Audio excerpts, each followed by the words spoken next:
Hello, everybody, and welcome to the show today. I'm really excited you could join us because today we're talking about one of the hottest topics that's out there right now when it comes to making money as an entrepreneur, which is real estate investing. And we're going to dive in and talk about some really unique and awesome real estate investing strategies with one of the top gurus in the space. So with us today is Zachary Beach. Now, Zach is part of the Smart Real Estate Coach family located in Newport, Rhode Island. He's a successful real estate investor, completing over 100 deals in under 3 years, and he continues to buy and sell property without using his own cash. We're going to talk about how he does that later today. Credit or investors' money. Zach is co-authoring their second book coming out in early 2019, The New Rules of Real Estate Investing. I'm going to tell you about how to get that later. Zach grew up in central Massachusetts, but relocated to Newport when he had graduated from college. After graduation, had no idea what he wanted to do, decided to bartend and become a personal trader until he had a solid plan. He soon realized he was burning the candle at both ends, working late nights and early mornings. He knew there had to be a better way. So at age 25, Zach decided to jump into the family real estate business. It was one of the first big risks he ever took in his life, and as nothing was guaranteed.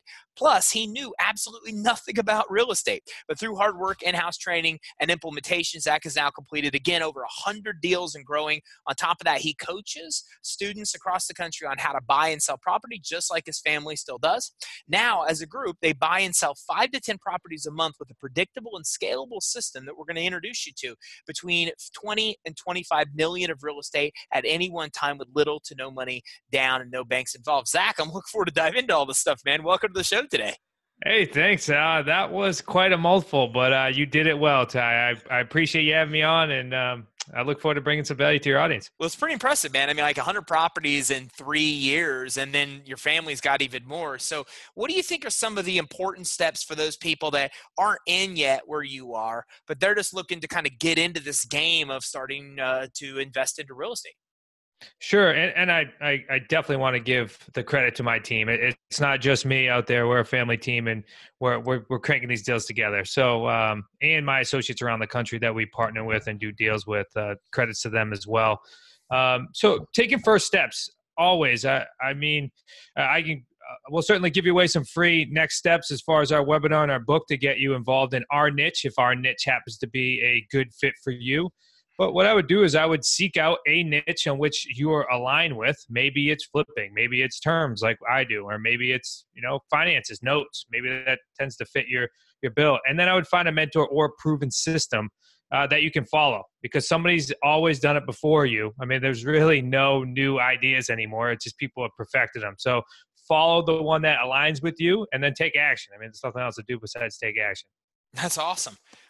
Zach, what about niches? You didn't mention a lot, but somebody that's just getting in might not know all these. So is there a place they can go to even figure out the niches to be able to choose from? I mean, you could probably attend multiple seminars. I mean, there's people around the country that are doing that. But I think it's important that you figure out, I mean, you can Google now, right? There's enough information out there that lack of information should never stop you. It almost causes paralysis of analysis sometimes. So I would go start here. You can also go to YouTube, right? There's many different videos out there. If you're looking for like a terms niche or a no money down, no credit, lease purchase, owner financing, you can find us. We produce 3 to 5 videos a week that go out there because we always are looking to bring huge value to everyone. If you're looking for flipping, maybe you're watching HD TV and you really want to get involved in that really cluttered niche where everybody and their mom's a flipper now, then go find some YouTube videos, watch HD TV, and then find someone who has a predictable system that can get you to accomplish your goals. That would be my 2 cents there. What about obstacles? I mean, you've been doing this a while. You've seen a lot of the problems people face that a lot of people don't know about. So what do you think are some of the problems that you predict that people will possibly run into, the major obstacles that may be in their path? Yeah, so just like any entrepreneur, anybody that's either going full-time entrepreneur now or making the leap from, maybe the corporate world to being an entrepreneur, number one is going to be fear. You have to get over your fear. And the only way to get over your fear is to take action. Be okay with not being ready. Just find something that you want to do, get passionate about it, and then be okay with not being ready, because you're never going to know what the next step is until you take your first one. Next, of course, I mean, if you're not used to being an entrepreneur, then you're going to have to learn those high income, those entrepreneurial skills, which are going to take some time. You're going to need to, look for things such as being able to speak on the phone, scripts, selling, copyright. Those are some major high income skills that you're going to need to learn. So that's going to be another stumbling block. You need to really make sure that whatever niche you're involved in, you find out the high payoff activities and you really hone in on those. And once you're able to master those, then of course you're going to be able to grow your business. Now, you figured out a way to do this with really no money down or money from the bank. So how can people get started into doing what you're doing or flip from doing what they are to the niches that you guys are working in without putting a lot of money down into the transaction? Yeah, so we have a predictable system in which we use day in and day out, which has not only allowed us to buy hundreds of homes, but it's allowed associates around the country to do the same thing. And what it comes down to, it's going to be lead generation. So you got to really hone in on some of those key high payoff activities that are going to be able to generate you leads. Next, you're going to have to convert those leads. So lead conversion is huge as well, which is going to come down to scripts. You need to understand the system and how you can actually help out buyers and sellers in our niche. Next, you have to know how to talk to them. And then you need to know how to convert them into a contract and be able to put this, pen to paper. So taking your first step, I always go back to, you got to understand the business. So you really got to find a predictable system to implement first. And maybe that comes with finding a mentor or grabbing the coattails of somebody, which could even be through a book. So how do you reduce risk in all this? Because that's another thing I think that people have a lot of concern with is their risk exposure. So as you're going through this process, especially if you don't know a lot of what you're doing, what are some things you're finding that investors could do just to kind of protect themselves? Yeah, so our entire model is based upon, getting rid of the risk. So when we buy, and I think this may help if we go through maybe some examples or break down what exactly. Yeah, that sounds great. Let's do that. Yeah, I think that'll help. So a lease purchase means that you're agreeing upon a price with a seller. You're then going to take over 100% responsibility of the property for a period of time with a definitive date of cash out. Now, as you may have heard, the title did not transfer. Everything is still staying in the seller's name. And with buying on a lease purchase, there are some outs which will protect you in case, the market will to go south. Again, you're not personally signing for anything. So you're really using other people's assets in order to leverage and to be able to sell to another buyer. So everything that we're doing is risk averse, meaning we're either getting long terms in case the market goes up or down. We're able to stabilize it over a long period of time. Next, we're not personally signing or using our own credit. We're doing everything with our LLCs. Again, another layer of protection. And then if we do other ways of doing business, such as like owner financing, the seller is the one that is carrying the mortgage. And we typically are crafting up principal only payments every single month. So that principal is what leverages against the market. Again, we're going to get such heavy principal pay down on it that if the market does dip, you're still in a good profitable position. Awesome. Yeah. So really good examples of, several different ways that you could do real estate investing or different ways you could work. Do you find one model that you like that works better than another? Well, I love owner financing, especially the way we craft it up. And owner financing means, just to break it down, it means that you're agreeing upon the price of the seller. You're actually going to close now. So the title is going to transfer. The owner or the seller now is holding the mortgage. And then you're going to be making payments to them with the balloon date. Typically, we're putting little to no money down unless we're rolling it in from another deal. And then like I said earlier, we're crafting up principal-only payments. So no interest over a period of time. So you're really leveraging yourself and getting some huge payments on the back because, talk about like $1,000 or $2,000 or $3,000 coming off the price every single month, which you're not directly paying. You have a buyer in the house that's paying it for you, plus you're creating a spread. So I love that because the paydays usually on those, and again, everyone's results may vary, but usually on those are going to be reaching six figures for all three paydays. So on that, let's talk about that. What do you mean by 3 paydays? Yeah, no, I'd love to. So the way we type these properties, I was telling you originally, either with a lease purchase, owner financing, or subject to, we're creating 3 paydays because we're going to be selling this property at a premium above and beyond what we would be buying it from the seller. And the reason we're able to do that is because we are selling to tenant buyers is what we call them. So people that need our rent to own program in order to become mortgage ready. Nationally, it's about roughly like 80% of the market that needs time in order to become mortgage ready. So you're talking about someone who had a legitimate hiccup in their credit, like a death or a divorce or bankruptcy, or somebody that's self-employed and needs 12 to 24 months of seasoning. So you have some really good buyers in there that wouldn't be able to qualify for a loan today, so they can't buy. So they need a rent-to-own program. So we're able to sell our houses at a premium.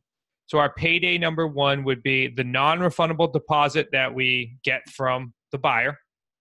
Payday number two would be the spread that we create every single month, which is the difference between what we're paying on the mortgage or if it's owner financing, paying the seller directly. So that spread's payday number two. And then number three is going to be when the buyer actually cashes out. There's going to be a principal pay down there. So we'll have a nice spread there plus the remaining premium on which we sold it for. So all three paydays on average, just here locally in Southern New England, on average is about $75,000 per three paydays. And those deals could stretch from 24 to, I don't know, well over 72 months. So wow. It's a spread out thing. It's creating money now, money consistently, and then money, on the back end as well. So Zach, what are you guys figuring out are some of the best places to go to get leads for these kind of properties? Yeah, we keep it super basic. We're definitely not the people that are going to tell you to go do a million mailings and cost you thousands of dollars for overhead.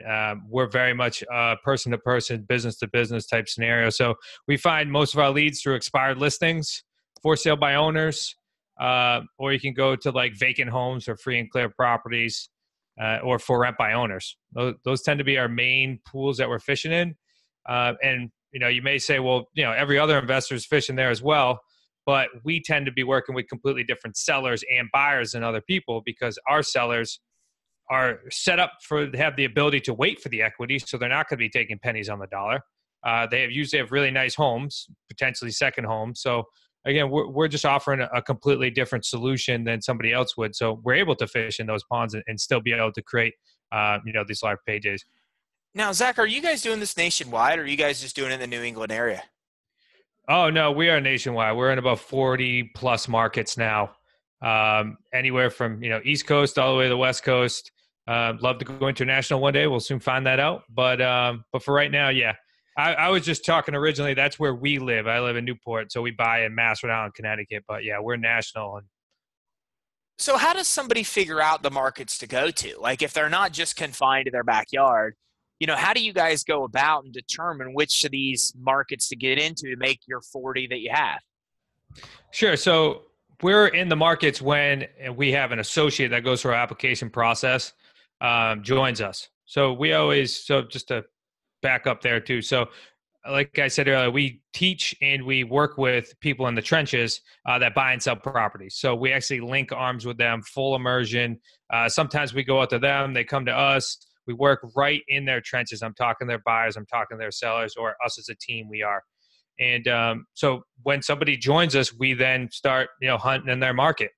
So I'm not telling anyone to go search for other markets, start in your backyard because it can be done in every single market. We have our associate who's in DC, which is one of the hottest markets in the area or in the country. And he's killing it. He's done over 10 deals. Looks like he's going to have over $1 million worth of payouts over the next 36 to 48 months. So we're in DC, we're in Florida, California. So a bunch of places where people are like, well, you can't get this done in hot markets. Well, we are. And then if you're in a slower market or a buyer's market, then that's just as good. It's going to take you more leads to get a deal done if you're in a hot market than it would if you were in a slower market. So it can get done in any type of market. Is there one kind of place that somebody could go to actually research to see kind of what's hot, what's cold, which market's the one to be possibly think about going into? I don't have some place off the top of my head. I know you can I'm sure you can Google and look up, real estate trends and real estate markets. But I mean, I don't think it's necessary. I mean, I would rather fish in my backyard or hunt in my backyard. And it's 100% possible. Each and every person that we partner with is not going much further than an hour and a half outside of their area. It's drivable distances because there's so many leads in every single area. If you just go on the expired listing database, houses are just there.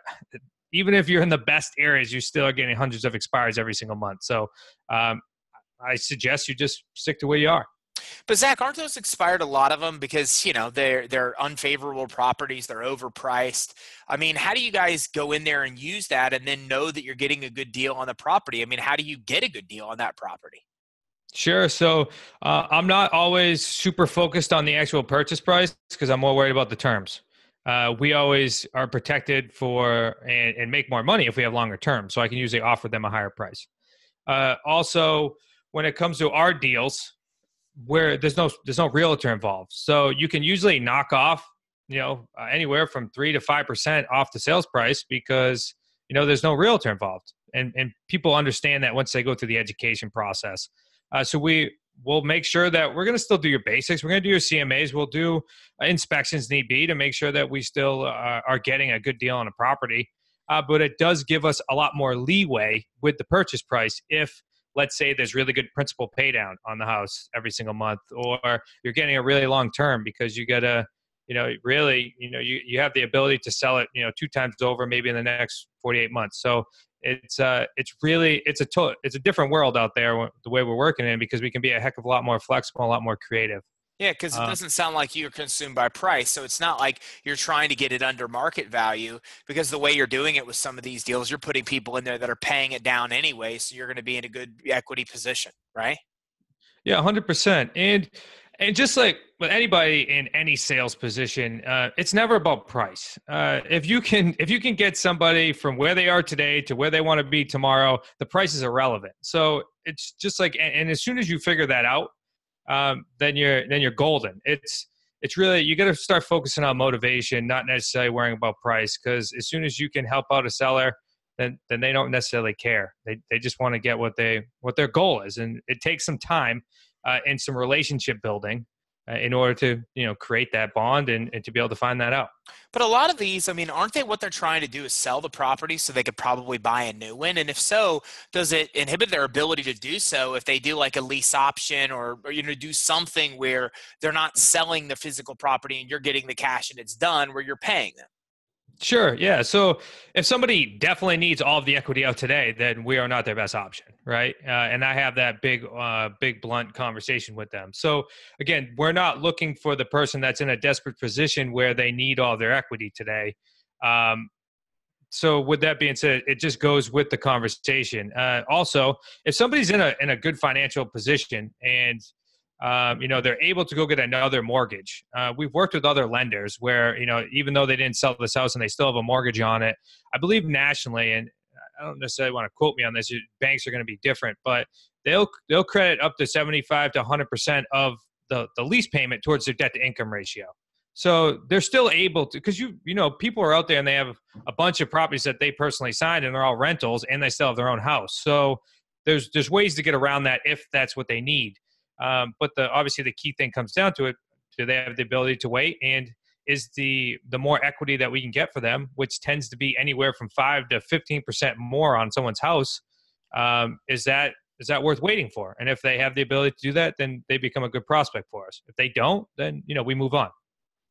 So how about money? If somebody's kind of diving into this, how do they start making money? Because is it one of those things where you've got to do this part-time and you make some money on, for example, the 3 payouts, and then you just need to wait till you have enough of those properties to have those payments to quit? Or is there a way to kind of create the recurring cash flow right away? Or what's your kind of strategies there?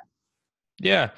So I never suggest anybody just goes ahead and quits their job. I want to make sure that, you have plenty of income coming in. Like, you're not desperate, because when you're desperate, then you're going to take on a bad deal, which is not only going to bite you now, but it's probably going to bite you in the ass later. So I would rather have you buy smart now. That way, when you sell later and you go through the process of 36 to 48 months, everything's a lot more smoother on the back end. So most of our associates and the people we work with are doing this part-time now, and then eventually switch over as they've accumulated enough properties. But as you can imagine, I mean, the average wholesale deal is like 5,000 to 10,000. And that's only one payday. So with our deals, we're getting 3 paydays. So we're getting money now, which is roughly on average between $10,000 and $20,000 down. And then you're getting a spread each and every month, which on average is roughly about $300. And then you get a back end payment, which is roughly about 35 to 45. So as you can imagine, like most people in a corporate world are probably making, say, $10,000 to $20,000 a month. So if you can do 1 to 2 deals a month, then you're covering your nut. And then you have those monthly payments that are coming in each and every month. So it's more or less a mindset from somebody that's coming in. It's, okay, am I ready to dive in and put it all in today? Or do I want to be in a better position and just make sure I'm just doing this part-time until I fill up enough properties? And that's what I always suggest, because I never want to be the person that's just go quit your job right now. I think you should make it the leap at the right time. Sure. How do you, with it, when it comes to renting these properties, how do you find the renters? How do you find the people that are willing to do the lease with an option to buy? How do you find those people? Yeah, so it's just going to be through our marketing. It's just the way we present our properties. We obviously let them know that it is a rent-to-own property, and it does give them the ability to lock in their price today. And if the market continues to trend up, they're actually going to get some equity in this property as well. So it gives them an incentive. But we're fishing in the same ponds as everyone else. We do all our online marketing. And then just the way we position it. It's actually, finding buyers is never the issue. And I know that a lot of other industries or other niches say, go get a buyer's list first and then go get a property. No, I think it should be the opposite. You should go get some properties, and then your property will build your buyer's list. Because once you get a house in a certain area, then people are going to flock to you. And then if they don't get accepted, then you get more buyers in your pipeline. So finding those, not necessarily that hard, because it's roughly 82% of the market nationally that needs time in order to become mortgage ready. And I don't want to make this seem like flash or anything. Trust me, out of those 82%, there's a smaller percentage that are actually people that we would accept. But it's a heck of a lot bigger of a pool to fish in than your traditional buyer. Sure. And those people, it sounds like you're saying, 80% of them aren't in a position to buy. It sounds like a lot of it's credit. What do you guys do with those people to help them get the credit improved to be able to buy? Yeah, so really important. So we put them through an extreme vetting process from the beginning. We're going to make sure that they, number one, we find out where their credit's at, where their debt to income ratio is, because we want to make sure that they can afford the property. We're going to find out their mortgage readiness date, which is going to be like, if they do X, Y, and Z, and they put down X amount of money, that they're going to be able to buy this property, let's say by 24 months. And then we'll base the entire agreement around that. That way we can make sure that they're successful. So it's going to be done by a third party that does all of our properties nationally. They'll find out background check, mortgage readiness date, credit repair or credit enhancement, or if they're self-employed, they're gonna tell them, okay, you need to show X every single year for the next 2 years in order to be able to buy this house. So very strict process. And then once we have everything, we then will make sure we craft up basically a specific plan just for them, a customized plan in order to get them to the finish line. What about a team? I mean, what kind of people are you thinking the investors need to have on their team? Like an appraiser? Who are the people they're going to need to know to be able to make this run as smoothly as possible? Yeah, so most of the people that start out with us are solopreneurs. So it's just them. I recommend them. They have a VA that's going to be gathering leads online, so calling up FSBOs or expireds and getting them information. And then I would recommend having an attorney on your dream team as well. I think that's all you really need to start out right now.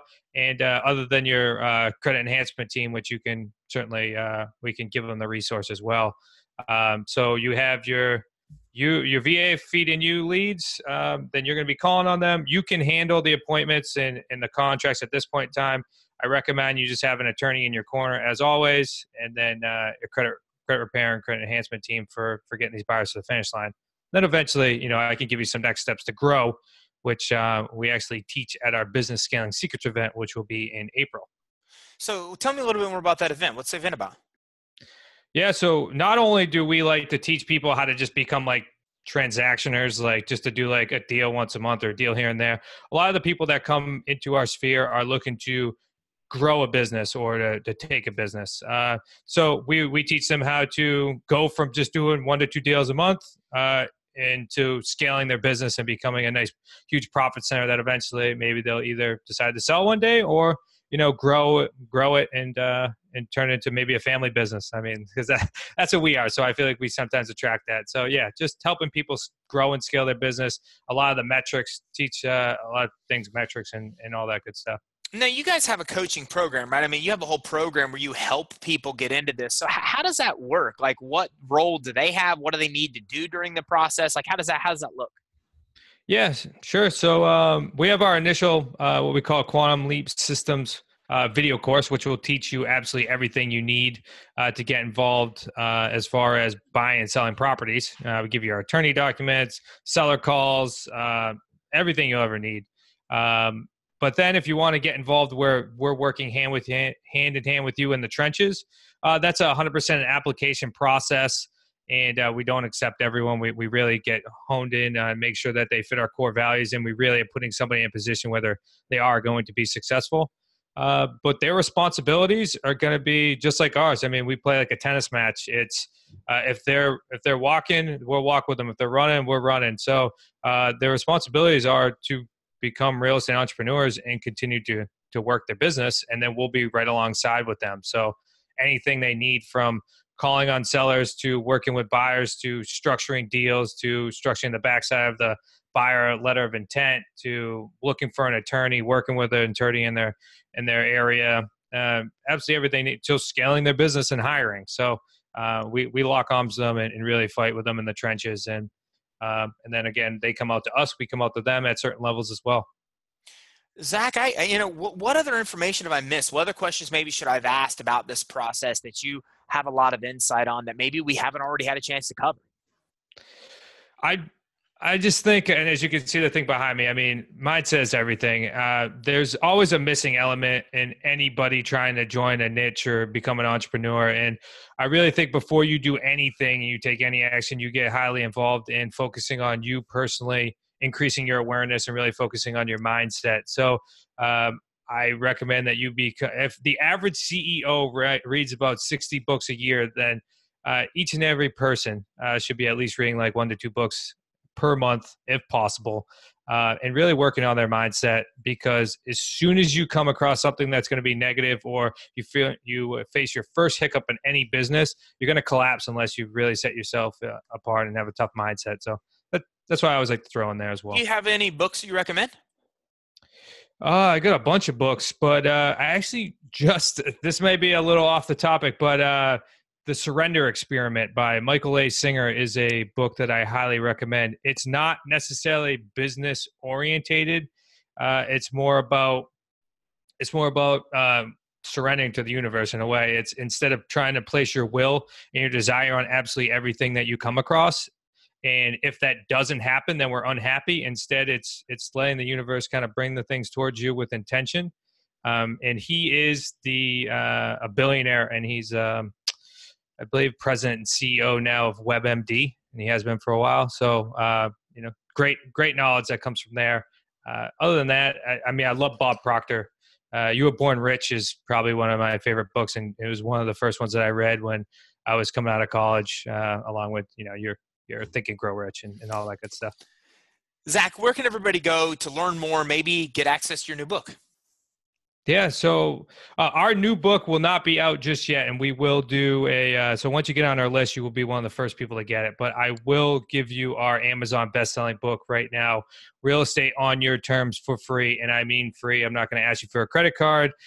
We will pay for the shipping. We will make sure that you get it. All you have to do is go to SRECbook.com. So free, FREESREC book.com. And we'll ship that out to you. Fantastic book. You'll really get to know who we are and how we operate in our core values and our culture.